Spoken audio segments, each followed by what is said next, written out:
Hello, my friends. Um, I was talking to a friend earlier this afternoon, and I had mentioned, I've talked about this before.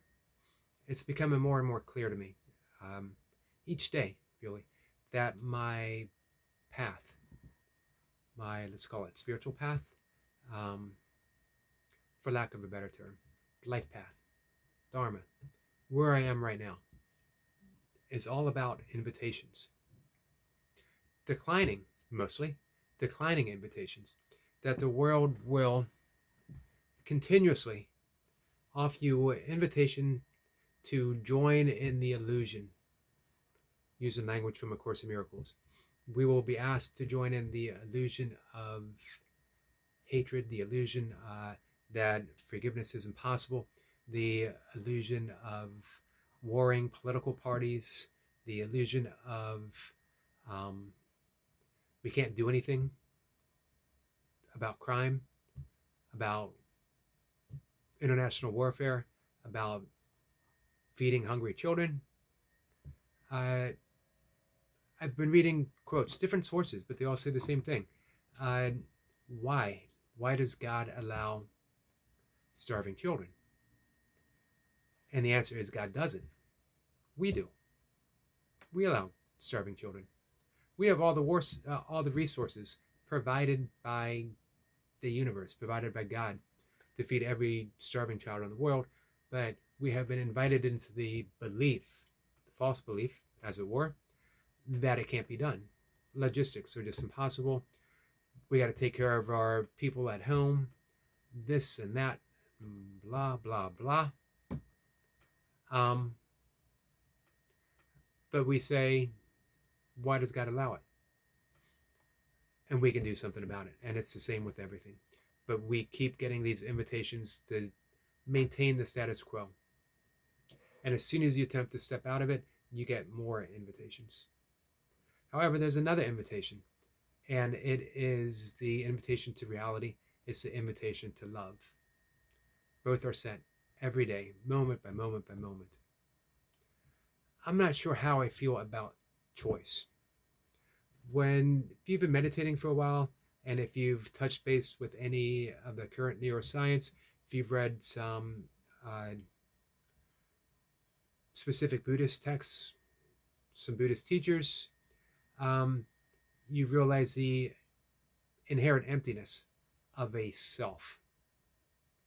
That the ego is just a collection of thoughts, beliefs, and opinions that has been energetically invested and held together throughout the course of our lifetime. Some might say throughout the course of many lifetimes. Um, so when you see that, who is it that's choosing? However, I also think that when we get to that deeper level of truth, reality, love, that choice becomes apparent again, but not in the way that we traditionally might believe. That it isn't so much a choice as it is a calm, abiding acceptance of what is reality. And again, love. So it's not so much a choice, it's just recognizing that that invitation is to relax into who and what we actually are, which is pretty cool because it takes all of it out of the equation. It takes choice out of the equation. Meaning, as soon as we recognize that, we can start declining politely all these other invitations, knowing that we are already where we are supposed to be, which is here with an open heart, with a spacious mind, and nothing but love. And that's what we give out. And overall, as we decline these other invitations, we invite others. We invite others into reality through forgiveness, through the recognition that we all share the original innocence of who we are when we came into this world, from wherever we came into this world from, that our slate was clean, pretty much.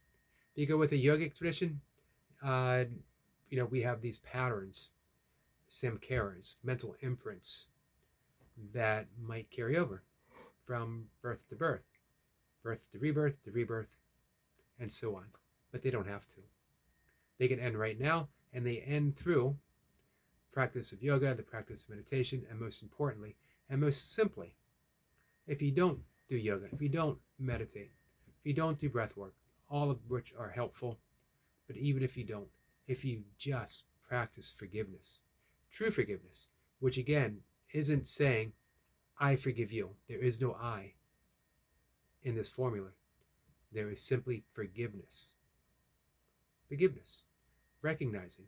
Remember the salutation, namaste, the light within me, the divinity within me, recognizes and salutes the light and divinity within you.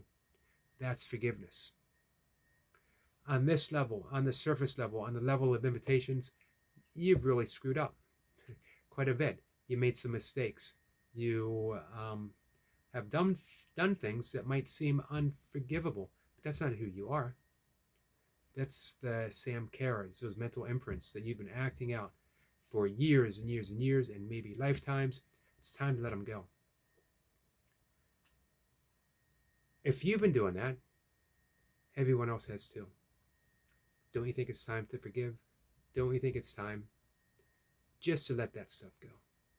Decline the invitation to hate. Bottom line. And everything changes, because that means just by declining that, you've accepted the greatest invitation of all, the invitation of who you already are. Unconditional, unbridled love. That's it, guys. Namaste.